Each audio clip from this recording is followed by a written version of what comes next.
Welcome to This Commerce Life. We are an unscripted podcast dedicated to small businesses and entrepreneurs in the retail and consumer packaged goods space in Canada and the United States. I am Phil Chang, co-host and co-founder. And I'm Kenny Benucci, co-host and co-founder of This Commerce Life. Our love is the journey to retail, and our passion is sharing that with you every week. I'll try to give you some non-BS answers. So. Listen, if you want to bullshit us, you can do that nice too. Nice to meet you. Hey, Phil. Nice to meet you too. Sorry I'm late. It's all good. I told Arif, I said, if there's no Phil, there's no podcast. So otherwise, I'll catch up with Arif. It's not a big deal. I haven't seen him in a while. It's no crisis, but nothing's going to happen otherwise. And thanks for rescheduling for me. It's God, that was easy. X-ray, so. No. That was the easy part. No worries. No, we're glad to have you. Yeah. So it's his first podcast. Oh, so all right. We'll go easy. I promise. Well, tell me we won't go anywhere unless he goes. So really, it's really up to him. Yeah, no, we I think. Do you have a beverage of your choice there? You can go get one if you want, or. I got my water. So okay. You're good. Yeah, I see a Soda Stream bottle there. Yeah, it's just flat water though. So I mean, it's, the London Drugs here keeps running out. If I only knew somebody at London Drugs anymore, but I don't anymore. So. I don't. Neither do I. There's nobody left. Who works there anymore? Honestly? I don't know.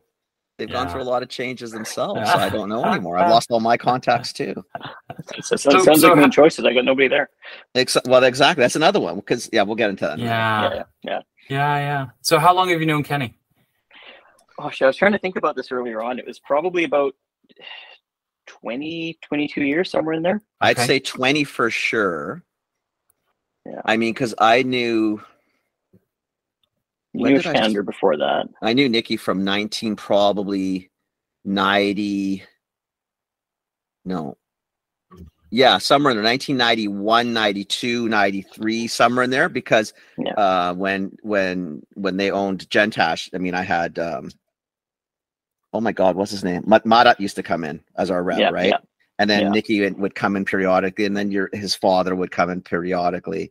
So it's got to be. I've known Nikki probably. I've got to know you. I was thinking today too. It's got to be between 20 and 25 years. It's somewhere. Yeah, because we started CCW in 2001, and then Nikki joined me there in about 2003, and I think that's when he started dragging me in with you to the. So then it's about 20 years.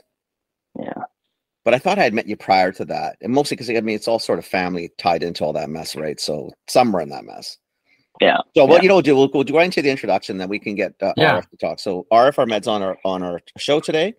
The reason I wanted him on is because between him and his family, extended families, have been in retail, CPG, movement of boxes within this industry for like 1 trillion years. As you heard, he worked a time at Choices. You can tell us about your father and the Lockharts and how that all went through and how you continue to do it. He is now the proud owner of 2 Super Values, one in two Super Values. Two Super Values, one in Seashell or Gibson's, and one in Agassiz. Agassiz.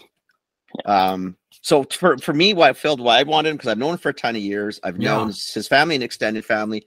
And again, I just, how we are. We just love the family stories, the retail stories. Yeah, we do. Why you do this, why you continue to do this, which baffles most of us most of the time. I'm sure you're going to have the same stories. But seriously, Arif, whatever you want to talk about. But typically, we give people a chance to get to know who you were, where the family came from, and then wherever you want to go, we're going to go. Next 45 minutes to an hour is yours. Yeah. So, I mean, I guess my story starts kind of before my dad, my grandfather. So my grandfather had a bakery in East Africa in Uganda. So, had the retail store there. My grandma worked in the tuck shop at the school. So, always around customer service and serving kids and all that type of stuff. And then, fast forward to 1972 in Uganda, and my family all got booted, all got kicked out as part of the refugee crisis. And so my dad being 21 and my mom, they just got married. They got fully kicked out of Uganda and were given 3 weeks to leave with 2 suitcases and not allowed to take any money. Weren't allowed to take any jewelry, so like nothing like literally that, some clothing and goodbye. That was pretty well it, yeah. And Wow. literally just by pure happenstance, they landed in Vancouver. It was the first place they lived, and they just haven't left. So that was 1972, but 1974, my dad became, from his retail experience, was kind of working in, retail stores, and he had a background he had his BCom from the University of Nairobi. So he decided to go get a CGA, and his first job out of finishing a CGA was at a place called Retail Accounting, which did accounting for retail grocery stores, and that's kind of where everything started. So, he worked there. I was born in 79. My dad still worked there. And, over the years, he just stayed at that accounting practice doing accounting for retail grocery stores. And that's where he met Wayne and Lloyd Lockhart, who, of course, were the guys that started Choices, and was their accountant since the 70s, I would say. And throughout the years, he helped out my uncle and his cousin in the food importing business that they had, where Kenny would have first met Sadru and Nikki. Yeah. And my dad stayed in the background, did the books and accounting there. So he did the books for them as well.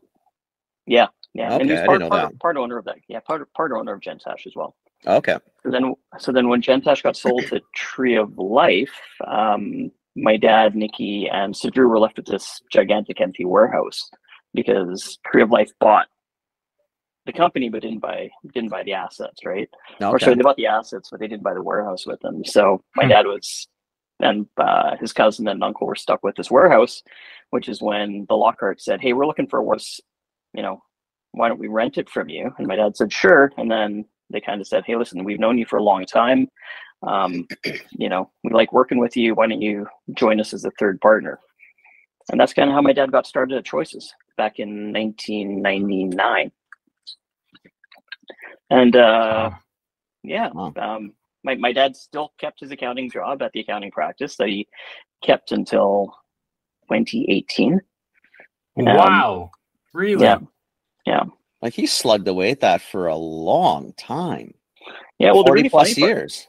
Yeah. Well, the really funny part is that so he'd been doing accounting for a lot of independent grocery stores, and so he'd actually been, fast forward by 45 years, and he was actually been the accountant for the two stores that I now own back since 1974. Seriously? Yeah. That's hilarious. Yeah. It's, like if you're acquiring grocery stores, it's a little comforting, right? Yeah. Wow. Come on, check the books, right? And Dad goes, maybe not this one. The one down the block, maybe, right? Like, no. Go for that guy. Go for that guy.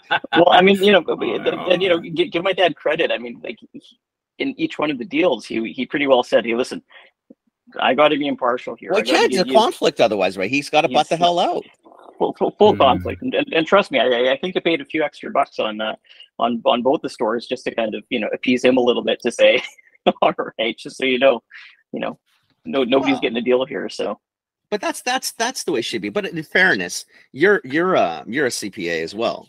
I am, yeah, right. Yeah. So I became a CPA in about 2012. So I ended up joining the Choices guys when my dad went into partnership with them, working in the warehouse, in 1999. So 1999, for you were within the first group of employees, like actual employees. I was employee number 2. So whether you're being paid or not is another story, but you were definitely an employee on the books. Okay. I was an employee on the books, and the guy that I worked for there, the guy that started CCW, was a guy by the name of Tim Thompson. So he was a really good guy, really good mentor. He came from the buy low food side of things. Okay. Was brought on board to start the warehouse, and they had this grandiose idea to start a wholesale business and sell to independent grocery stores, because they were sick and tired of being just dealt with really shittily by wholesalers. So they thought, let's take an independence approach to grocery wholesaling, and that's kind of how CCW was born. So that time, the competitors you're up against, like the Kelly Douglases, and I guess Associated was around back then too. They were, yeah. So it's mostly those guys within our world, because you're West Coast. Just so people know that we're talking Vancouver or Lower Mainland, whatever you want to call us. Yeah. Okay. Cool. So then Tim actually left in 2001 to buy a grocery store, because apparently that's what all wholesalers do. Apparently, can't get out of retail. Can't get out of retail, and then that kind of left me alone at CCW. So I went from employee number 2 to employee number only there, and that's kind of how I really got my start, because I had no choice in the matter other than to learn an import business by trying to figure it out as we went along.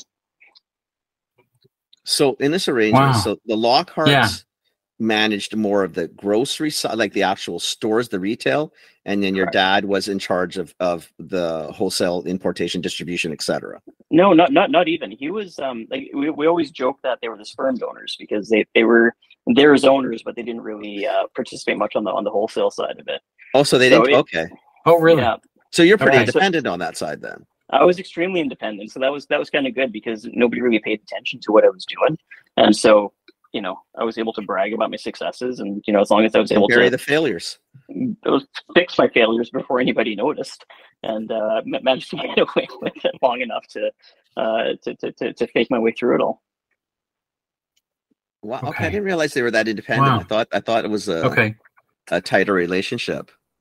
Yeah, no, it was fully independent. I mean, we ran. I mean, by the end of it, we were 12 grocery stores plus the import distribution business, and the lineage between the two entities was full. Like, we were responsible for our own P&Ls.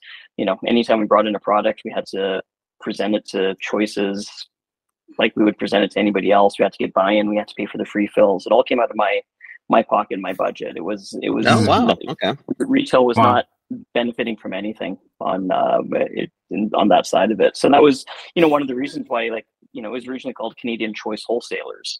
And so anytime we'd go to a retailer, they'd say, "Oh, you're just Choices." So that's why we ended up just shortening it to CCW. Choices, yeah. Right. Yeah. Yeah, so it was a good business. I mean, by the end of it, we were, we imported, we had about 2,000 SKUs in the warehouse, including our own private label. Lots of stuff that we had, the master importation on for, if not Canada, some stuff from North America. So we did bunch of stuff cross-border. And by the end of it, Choices only really accounted for about 10-15% of our total volume. Okay. I didn't realize that either. I honestly thought it was much more intertwined than that. I knew that I knew they did their own thing, but I didn't think they did their own thing. Really, that's really delineated. Yeah, I mean, it was to the point where I would be afraid that they would find the invoices that I would sell to, when I would sell to like other wholesalers. Well, for whether sure, it be the London Drugs or things like that, because they're like, "How come you're selling to those guys, cheaper than you're selling to your own retail stores?" I'm like, because they're buying 16 pallets worth of product to their back door. Yeah, at one time. Yeah. At one time. Yeah, we don't even have to unshrink wrap them as they come in. We just put them on that truck and you just slide them over. Exactly. Right? Much easier world, right? Yeah. No, so it was a good business though. It was a lot of fun. Import distribution. Who are you distributing to at that time though? Like how many? So, I mean, I know because I bought from you guys, but like, were you countrywide, west mostly? Yeah. I mean, we did DSD on the west, and then through on the east side, we sold through some sub distributors, right, and some wholesale. So by the end of it, we were probably in about 3,000 accounts nationwide. Nice. Yeah. So we're in pretty well anywhere and everywhere. I mean, we were selling to Whole Foods, we were selling to London Drugs, Safeway, Sobeys, everywhere. But I mean, our strength was West Coast independent, because I mean, we just had really good people that were just hammering the streets really hard, right? And that's really where we built the business. So I mean, our approach is always, hey, there, we want to get a listing in Safeway. Let's target the 10 independents right around the Safeway. Mm-hmm. Do what we can to get our product in there, build it big, and just make sure we get noticed. And by the end of it, there's a couple occasions where we get the call from Safeway to be saying, "Hey, we're interested in this product." It's like, okay, you want it? No way, really? You're interested in that product? Wow! All right, you got it. Yeah, it's like, oh no, we're not paying any listing fees. Are you sure? You phone me. Yeah, I'm not. I don't really care. Yeah, we're already doing well while you're phoning. Yeah, and we never built the business to rely on the chain business. Right. So that's what kind of made it sustainable in that sense. So it was very well like take it or leave it type attitude. So go ahead. Yeah, go ahead. Oh no, go. No, I think so. Because that's a pretty interesting side of the business. And then if I kind of fast forward to today, you're on the other end almost, right? Like, you know, you do still own the other side of it? Not really, right? Like No. So what we did in about 2018, we divested the entire group, the wholesale and the retail, over to the Pattison Group. Okay. And which in itself was a super interesting process because I got to actually wear my CPA hat. Yeah. And by the end of it, I was actually serving as CFO on the choices side as well. Okay. So you know, we kind of went through that sale in late 2017. It was December 2017 we sold it. And I was, you know, I kind of mentally made the commitment that I was going to work on the corporate side and work for Bilo, because again, I'd never worked for corporate. You know, I'd worked for a family business. You know, I'd worked for, you know, my own family business that, you know, never really had much structure. I had awesome people to work with, but, you know, like I said, if it wasn't for, you know, volunteering and kind of seeing how other people did things, we never had any of our own systems and things like that in place. I mean, half the time I was stealing listing forms from London Drugs to kind of figure out how, you know, formulas were being used on spreadsheets. So, you know, so I really wanted to work on the corporate side and I was really enjoying it there. And then randomly, remember I told you in 2001, I worked for a guy by the name of Tim Thompson who moved out to have a grocery store. He kind of phoned me up and said, you know, hey, if you're ever interested in going to go work for anybody else, I might be interested in selling one day because I have no kids and I'm looking to retire. So I said, okay. So my fiance at the time and I came out to Gibson's and we took a look around and we took a look at the store. And I was like, you know, I've always kind of seen retail from far away. I never worked in the store itself. I always worked on the wholesale side, but looking into the retail side of it. And I thought this could be interesting. I mean, you know, sitting at the front, running a cash register, you know, stocking shelves, what can go wrong, right? So this looks pretty easy. Yeah, no big deal, I love it. Yeah. So no in August, you know, we came up with a plan, and actually I literally just, you know, keep the financing and how we came up with it. This is the piece of paper that we cut the deal on. No way. And yeah, and then like I said, because my dad had been the accountant for 45 years, and you know, we'd done all the tax planning between us, so we just went straight to the lawyers and said, you know, here's the deal that we want. Write up the paperwork and make it happen. And I kid you not, within the week of August, between August 15th and 25th, 2018, we, my wife and I, my fiance and I moved to the Sunshine Coast. We took over the store, we took a ferry to Victoria, we got married, and then we came back all within 10 days. You're in the house, right? You're at the house right now, right? Yeah. Just give Phil just a quick turn and you'll see why he's worried. Why he's gonna make it sound tougher than it is. That's damn it. So really? Damn it. So anything where you were thinking, geez, you know, big city, and I wonder how he's doing it, piss off. He's fine. Yeah. There was no massive struggle in this move. Oh wow. No, but you know, it was one of these things where like it probably took me like a week of living out here because I lived in Kitsilano, office was in Delta. Yeah. It was like an hour-long drive every day. But I loved it. But I love the drive because, you know, I enjoy driving and throwing a podcast and, you know, listen to lots of stuff. It was only after like a week of being here when I realized how much more time I had on my hands. I bet. Of not pick up 2 hours a day. Easily. Yeah. 3 hours on a lousy day. Yeah. Yeah. So anyways, I moved out here, realized that I had no idea what the hell I was doing. You know, kind of figured that, you know, what do you mean the store's open 7 days a week from 7 a.m. to 9 p.m. and I can't, you know, I was used to, you know, going to the office on the weekends when nobody was there and you know, working in the office with the lights off and catching up on paperwork. And it was like, now I got loud and the people going on.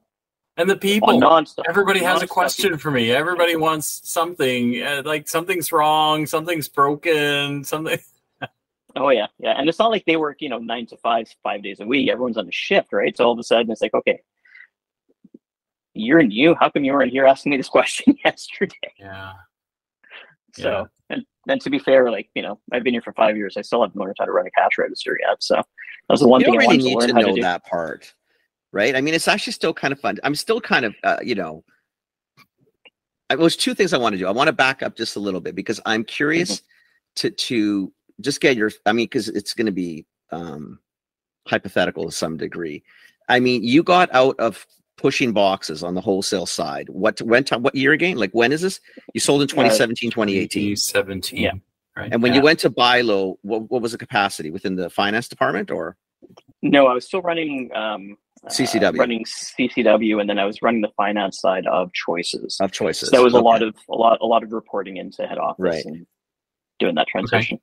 So we'll ask you about the retail thing in a second, because you went through some interesting time. You bought pre-COVID, you ran through that disaster, and et cetera. You know, if not, it's going to be a bad choice of words because it's not a regret. Like, do you miss the other side? Do you miss the distribution side, or was that a side that, if you looked now, if you look back then and could look forward, would you have stuck it through? Would you have tried to do distribution, or are you happy to have been out and doing something different? No, I miss distribution, right? Like, the distribution is fun. You know, it's nice to, you know, go to a trade show or to, like, you know, walk around, you know, walking through Bangkok and looking at a grocery store shelf there and looking at a product thinking like, hey, like this has got really good branding, or this, there might be a market for something here. Mm-hmm. And then, you know, being able to bring it into the Canadian market and saying, okay, you know what, there might not be a market on it in this neighborhood in Vancouver, but maybe in this sub-market in Calgary, there might be a market there. And, you know, being able to focus on it there, and then just working your ass off to try to build it, and, you know, try to get people to try it, and working with the buyers and working with the costing and the pricing and the manufacturers. And that was really fun. Like, I really enjoyed doing that, and just how creative you can get, and you know, just what all those conversations were. And then, you know, you're walking into like buyer's office, and, you know, them looking at you thinking like, what the hell are you doing? Like, this is garbage, get out of here. And it's like, all right, you go to the next one.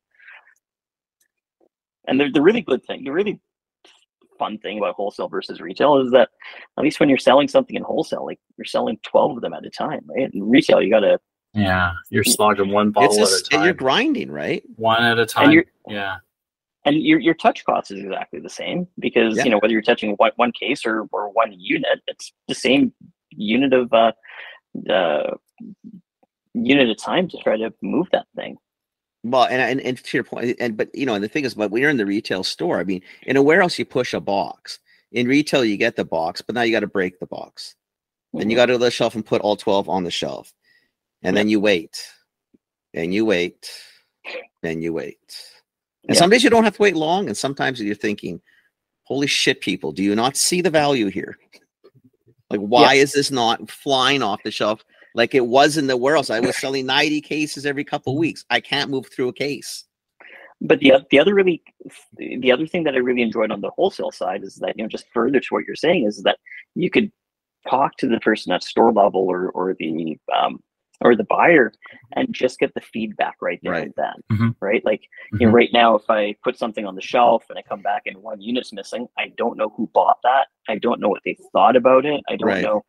But if I'm lucky, I'll go to the recycling center and see a unit of that thing sitting in the recycling bucket at the community, you know, recycling depot. But other than that, there's, you know, I can't follow up with the consumer whatsoever. Yeah, that one's hard. I guess, and then unless you get sophisticated with some kind of points program or something where you can sort of scooch in and do it that way, I guess. Yeah, but then the other thing is on the retail side, you're always looking for the next thing, right? Yeah. On wholesale, you're always trying to find the next thing and build the next thing, and you get to grow through that process, and you get to really, you know, be the father of that product and really watch it grow up. Whereas here, it's just like, you know, you spit it out and move on to the next thing as fast as humanly possible. Yeah, I mean, it is different in that way, because you are. When you're sourcing new products, it's kind of like birthing an ideal, right? Like, it sounds dramatic, but it actually is like that, right? Is if you find something, the population doesn't know about it, you get to introduce it, and then you see it, right? You see people kind of go, oh, this is awesome, right? But then store level, you're solving, especially these days, right? You're solving, I don't have that much money. I need to manage a smaller budget. What is this? I don't know what this is. Like, and then, you know, if you're really connected to customers, it's somebody shows up with an open jar and went, you guys sold me this sucks, right? Like, like, Just, well, that and the other thing in retail is that you spend 90% of your time just trying to fill a hole on a shelf. Hey guys, it's Phil here. Just got a special ask for you. Apologize for the interruption. We'll have you back to Arif in just a second. We just wanted to ask for your help. So we were hoping that you would go to the website, www.thiscommercelife.com, and sign up and subscribe to our newsletter. We're in the process of building some new content that we think you're going to love. And we'd like to be able to get your email address so we'll be able to send you kind of updates on things that we're building and some cool things that are incoming. So if you wouldn't mind doing that, head to www.thiscommercelife.com and sign up. We would really love it. Thanks. Yeah, it doesn't really matter what's getting on there. You don't have that luxury of time and the luxury of being able to be picky and choosy or going through that study of what the product is. In wholesale, like I said, I always used to say that, food is fashion, because, you would see something sexy out there and you kind of imagine it. What is it going to look like? What's it going to look like on the shelf? What's that, what's the romance behind getting it there? What can you sell something for? What type of promotions do you need? Who do you need to talk to? Like, those are all like really, like, it's going to sound corny, but they're all just really like spiritual things to think about, and when it comes to CPG stuff. And like, when it's successful, it's like it's such a rush. It's a rush.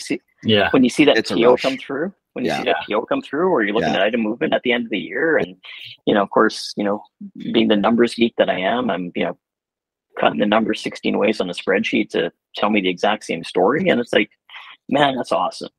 Yeah. I wonder, for yourself, I mean, I think even when I was in retail, because I've done both sides of the table like you have. So I've done large retail, which is different than owning a small retailer or a single location, and distribution to multitudes, because I find that sometimes it's really hard. Like when you're in the wholesale, or if you're in retail like a London, and you'd send out a case, but send it out to 78 stores if it was London, or if you're a distributor, you might get 200 stores. It's a very different feel. You get some demographics. There's a certain area that does it. It's really, I find it tough. You go into your store, and because it's such a small area, and you're just this little microcosm in the middle, like your Gibson, it doesn't rock there, but it's rocking on the other side of the inlet, or it's selling well in seashell, but I can't move it. Like I like, even with Norman's, stuff sells well, but relative to what? I got nothing to bench against anymore. No, but you know what? I mean, that's one of the really neat things about being in a smaller community, and which is why, like, my own personal, business plan is to keep looking for these stores in these smaller communities, is because I'm finding you can actually have these individual relationships with customers a lot of the time. I mean, Gibson's, as an example, we got a population here of about 5,000, and I get about 1,700 customers come through every single day. So this means once every 3 days, you've probably seen everybody in town. You've seen everybody in town, right? Yeah. So, you can, bring in the weird or interesting thing. And then also because of, we're the largest store in Gibson, so we can, we definitely attract more people, and we've got space for more types of products. And, so I can talk to people and just say, hey, this is something new. And, because you can, I have a little bit of sway in the store, I can be like, just take this home, try it out. Try it home, let me know what you think, right? Like bring me back some feedback. Tell me what you really thought of it. Yeah, but and then that part is cool though, right? Because because that is one of the differences is your population now. So There's a bit of, the gut that you had, when you're doing the fancy things and picking big macro products, right? Like you in your gut, you kind of know now these guys will never eat that, right? But this one's kind of cool, right? So that's kind of cool. It's just from a different side. It's different, right? Yeah. I mean, and it's like at the end of the day, I mean, again, it's taken me 5 years to really figure out what I'm doing now, right? Like in terms of getting into a bit of a routine and, being able to really drill down on the success of the business, right? Like it took me 20 years of choices, right? Like I was there for so long, I knew nothing else other than dealing with that. If it wasn't for having to go through the craziness of COVID, I mean, I would probably still be thinking about, hey, I wonder if things are going over or happening at CCW, right? I wonder if they still need my help. I wonder if they still need my unsolicited opinion for no good reason. Right. And I guess, I guess probably even during COVID must have been interesting there too, because at that point, you probably really realize how important you are to the community. Like you're pretty critical at that point, because you're probably one of the few sources of larger amounts of food. Like you had some buying power. You've got an ability to help. Yeah, not just that. I mean, we're fully independent, right? So we don't have to buy from Loblaws. So that way we were able to source from anywhere. I mean, we never ran out of toilet paper. We had everything at, just because we didn't have the brand that you wanted, but we were able to get get something. Right. Yeah. But then COVID is super interesting because, the lockdown started March 15th, but just 3 weeks before that, it was, our first son was born. So, son was born, as, world shuts down. My world shuts down both ways. And then, but then, business tripled overnight with lineups out the doors, and we're trying to figure everything out. In the meantime, wife and I had just moved to this small community where it's not like we have any type of family support. So how do we, still trying to figure out how to be parents and, feed babies and change diapers and all that type of stuff. So, the doctor actually told Chanel, because Arif is frontline, that unless he's planning on staying home, it's probably best that you guys isolate away from him. So they ended up actually moving away from here. Yeah, so they ended up moving away from here. So they moved to her parents' place in the Cowichan for the first 3 months of COVID. And I had to stay back here. That's even tougher because that's not even a ferry. Like now you're bound. You got to hop. That's 2 ferries. Like that's it's hard. COVID was hard enough, especially if you were frontline retail, because that's when you really understand what 7 days a week, 7 to 9 or 9 till 7 means. Like shit. Yeah. And then, so I was pretty disappointed with kind of how grocery store workers in particular were recognized as frontline, but weren't treated as frontline. Not even close. Like not celebrated as frontline either. I mean, it wasn't a celebration thing. I was just more pissed off about the fact that when vaccines were hitting, it's like, we should have been first. We should have been first, but there were service providers, the chiropractors and things like that. It's like, we're frontline, so we're doctors, and we're getting vaccines. But at the same time, it's like you're seeing 3 patients a day, and you could lock your front door if you don't want people in there. Well, and don't kid yourself. Some of them were seen. We didn't see our family doctor for almost 2 years. It was all done either on video like this or on the phone call. Right, you phone and they talk, and it was fine. But and not to discount the frontline nurses were frontline. Doctors in hospitals were frontline. That sucked. But don't kid yourself. You've also got a whole group of people that don't have the level of education, weren't getting 3 times the pay that they were getting, and were put in shitty spots. You got young kids or young people getting sick or potentially being sick or whatever. Who knows? And we didn't know what that stupid thing was doing at the time. No, and the worst part was that, we were really lucky being in a small community, so everyone knew each other. So our customers were very kind.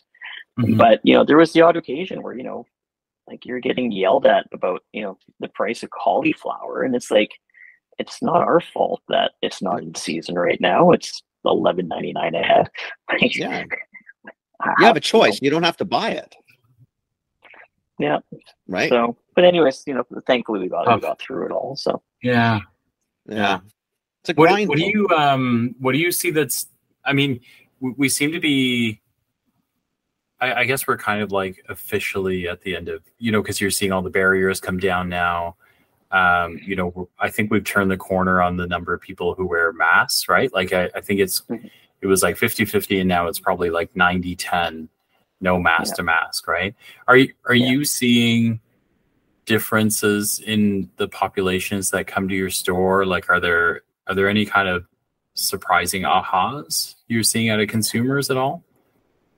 I think the biggest realization that I had was that like everybody's going to have their own comfort level, and as long as people are respecting those comfort levels for the individuals, and that's the big thing that I just try to get through to staff is to say, hey, listen, like just because you have a certain belief or a certain comfort level doesn't necessarily mean the 85-year-old mom is going to do that. I mean, we have barriers up.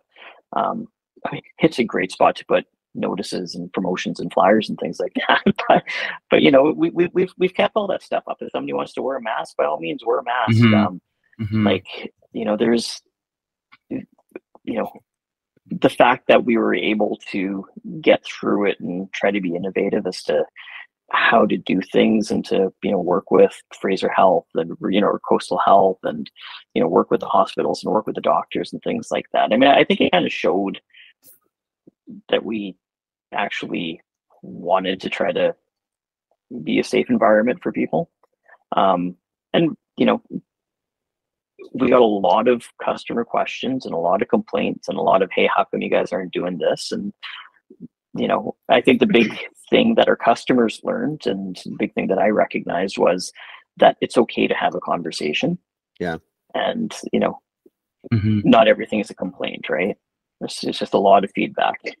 Well, and sometimes I think people just wanted to better understand. I don't think it was a lot. It was. I don't think very diplomatic. That was very diplomatic. I don't think everybody's looking for a fight. I think I think the problem we all got into that for some reason it became a right or wrong, which I didn't really understand, or red or blue, or what if you want to color, whatever you want to say, it became right or wrong, and there wasn't really no right or wrong. What you believe is what you believe.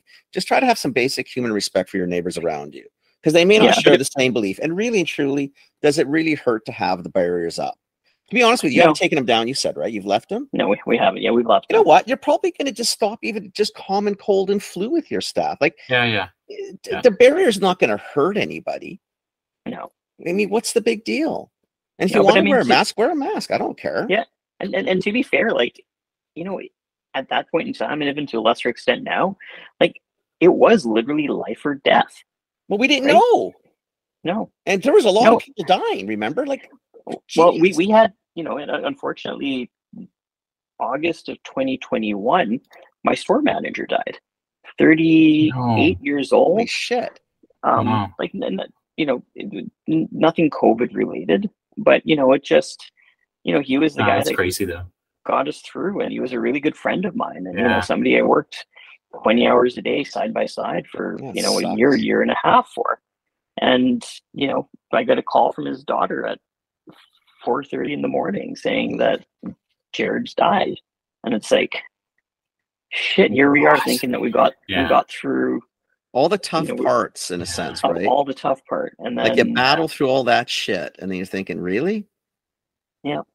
And so, like, you know what? This is part of it. It sucks, and it's you hate to say it's part of it, but like, all we could do is really stand up and say, we've done what's best for our community. Yeah. And we're trying. We keep trying to do that. It's awesome. It's awesome. Yeah, it's interesting. So, what are you seeing right now? So, I mean, because I'm assuming now. I mean, it's just been a tough couple. Like, you bought at a funny time. By the time you would have started looking at your numbers and trying to figure out, how it ebbs and flows, COVID hits, completely fucks up the flow. Who the hell knows what's going on? And then we sort of come out of it, but don't come out of it. And we roller coast for a little bit. And then inflation pops like there's no tomorrow. Like, forget supply chain. You know, it's just a ton. Like, we haven't seemed to have caught a break literally since March 2020. It's all every week it seems to be something. Yeah. Right. Lettuce this week is California. There's no dirt left. It's in the ocean. So now this week, I don't know if you saw red lettuce and green leaf. Okay. Apparently that's become a rare commodity again. Yeah. But again, as a retailer, it's our fault. Well, it is my fault because I raised the price. Sorry if I bought it for way more 20 minutes ago than I did 25 minutes ago. But hey, you know, I'm not that bright apparently. No, but you know, it's, you know, I think you almost need to add a level of, I don't want to call it sophistication, but almost like management, like administrative management to the business now. Like, it's not just about being a solid operator, because operator, you know, traditionally used to be the guy that merchandises the front and pops popcorn and, you know, kisses babies and shake hands and, you know, make sure that everything's nicely merchandised. Like, you almost need to have somebody sitting on their computer and, you know, scrolling Twitter at any point in time to kind of see what's happening with the marketplace and where things are going, and you know, being live on commodities trader. Like, it's almost like what you need is you need to go to Wall Street and go one of these investor guys. Like, stop looking at stocks. Yeah, tell me what tomatoes are doing this week, right? Like, this is my bunker. What does Mexico's weather mean to me and avocados? Yeah, but you know, this is going to be really interesting, where stuff like AI is going to really come into play over the next little bit, right? Like, whoever the first, you know, if you're going to be Loblaws or, you know, Amazon or whoever it is that's going to sit down and figure out how to best maximize supply chain and, you know, your commodities, you know, for the independent retailers like us, it's like, who do you want to, you know, strap onto to, you know, ride your coattails and all this? I think the challenge with it, though, and I don't know if you're, I mean, this is my head. I think that it's really hard to do or predict or plan anything when Mother Nature doesn't want to seem to play fair anymore. Yeah. Like, we drought California for 7 years, and then we dump a shit ton of rain and we watch all the topsoil go to the ocean. Yeah. You know what I mean? We rain like crazy in our area. Like, we're talking now, because you're in the same, we're talking potential droughts. We haven't even started. It's June 2nd. Yeah. You know, you're West Coast, man. Who the hell has droughts on the West Coast? It's all water. It's all we get is water. And yet it just seems really funny. So even as an AI, like as you get predictability, we get to these levels of sophistication, and then we get another wrench that I don't know how we predict this part, because this is causing a lot of problems with supply chain. It really is. Yeah, but I think like where the market's going to end up going is that there's going to be growing regions that we're just not not working with right now, right? Like you look at all the stuff that's happening in like the equator belt of Africa, or South Africa and all those places, and it's just beautiful stuff coming from there. We just got to figure out, like, can they afford to push the supply to our side of the world? Or, in essence, you got to feed yourself first. Yeah, can't have all coming to us and we have a continent starving. No, right? No, it's not going to work. And then, just monitoring what the political situation in the U.S. is going to do, what the political situation in Canada is happening. Yeah, because they're changing too. And so, I mean, it's all going to be like let's be fair. These are all you look less happy than when we started this podcast. Oh, he'll go back to the store and start moving some apples and oranges around. You can get happy real fast in retail. Go talk to a lovely customer and you'll be thinking, whatever. Yeah, no, and maybe this is bringing it full circle. But I kind of look at the shit that my parents had to go through to get to Canada in the first place, and it all goes full cycle, and you just kind of have to, like my dad always says, put your faith in God, but always tie up your camel. Right? You just gotta, as long as you're looking after your own thing. Well, I think that's fair. I think that's a very pragmatic, and realistic look at the world. I mean, and like you said, I mean, in the grand scheme of life, really, I mean, it's come on, guys, we live in probably one of the best countries on the planet. Yeah. We really lack for nothing. Yes, I know there's a few days where toilet paper and pasta was not on the shelves, but for the most part, we're pretty secure. It's not, you know, in the grand scheme of it, it's okay.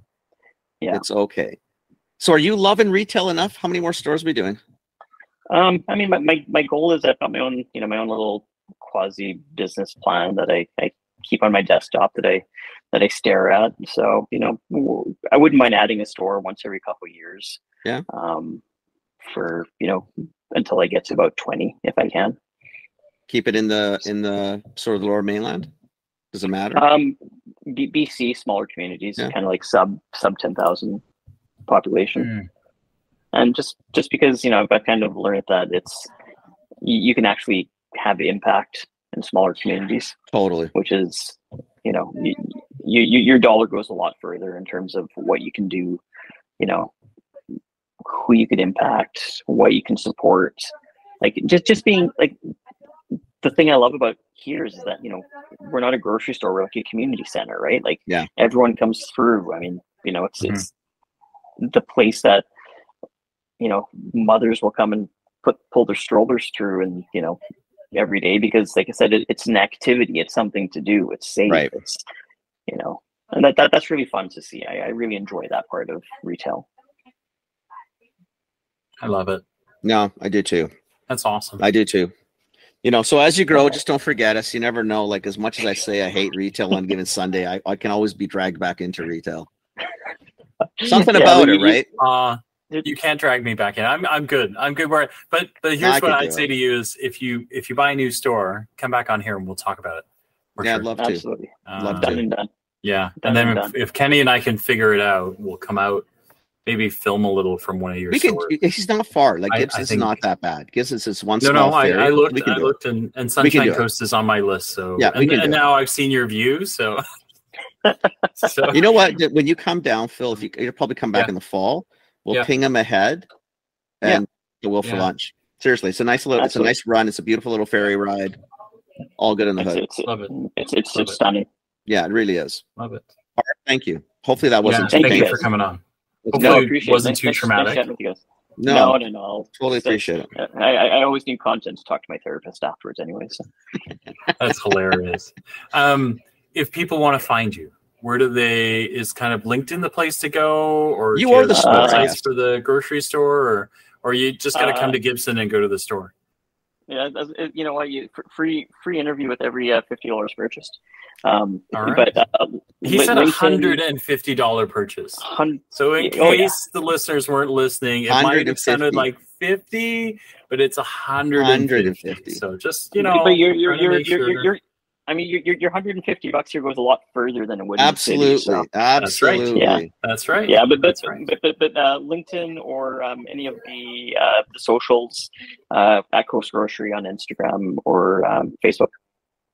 Awesome. Okay. Awesome. I'll leave all the contacts in the podcast notes. Perfect. Awesome. Thank you so much for coming on. Thank you, my friend. I really do appreciate it. Thanks for doing this for us. Thank you, guys. And we'll chat with you soon. Phil, you stick around. Arif, go enjoy that weather and go enjoy your view. Done and done. Take care, buddy boy. Ciao. Take care. Bye. What a lovely human being. He's a nice guy. No, seriously. Yeah. You know, again, it's just. I don't know. See, that's why, like, it's hard. Like, see, if I deal with people it's so easy to get back into it, right? Because it's just it's not. Well, I know, but you know, it's not. No, it's not, Kenny. I'm just telling you. No, I'd probably. This is easier to get into. Like, I could podcast all day. It's totally cool. A mic, a headphone. You know, this is. But retail, I love it. I love being in it, but I don't want to be in it. Yeah, it's a grind. Yeah. It's a grind. It really is. There's no other way to say it. It's a grind. Yeah. It's a grind. I could do it. Like, I could do it. If I had to do it like a bunch of days a week, or if I had to, you know, like a steady something, I could do it. But it's got to be. I couldn't do it like, I'm not that kind of retailer. I couldn't be there every day. Like, I don't think that's the thing for me. So. See, and I think, I know I could. I especially if the people are interested in retail. Like, I can't do it all by myself. It's too much. But if you had people that are really loving retail, it's actually a shit ton of fun. But it really is. Isn't that the problem, though? Like, because I think like with Arif, he runs 2 stores, and I'm sure he has a team, but sure he does. Oh yeah. But the vision is his. Like, but the vision has to be. Yeah. In a lot of ways, you're still alone in that process, right? I think that to me, that's part. Yeah. And then like stores are just they're the epitome of the best and the worst of entrepreneurs, right? You have an idea, you're the only one that can actually make it happen, right? Like you can ask the team will sort of get it done or mostly get it done. If you have an exceptional team, they know what you're thinking. Yeah, most have no clue. For the most part in retail, that's not true, right? It comes out different, so then you wind up doing it yourself, right? So unless, like you said, like the poor chap who died, you need a right hand. You do, like lots of retailers find right hand men, right? Or right hand people. You need those people around you. Like you need, so if you're in a store like that, you need a great deli guy, you need a great butcher, you need a great produce person. Like you need all these people to really make this hum for you. So if you've got a team of 4 or 5 of you, you're in a good spot. Like you can do it. If you're on your own, it's a bitch. It's just a lot of work because a lot of them are kids and they're students. This is not a career. This is because mom and dad wanted me to get a job, or what? This is the entry point. So I'm here. What do you want me to do? Tell me what to do. Right? Whatever they want to do. It was the same reasons we had why we worked. It wasn't just because you had to do it, right? So, but if you're the owner, like now you get into like why would you put it there, right? Well, I put it there because somebody told me to put it there, right? And you're going, no, it doesn't do that. Make sense, all these things. Trust me, I get that perpetually. Anyway, it's all good. That's it, my friend. All right. Thanks for listening, everybody. Thanks for listening.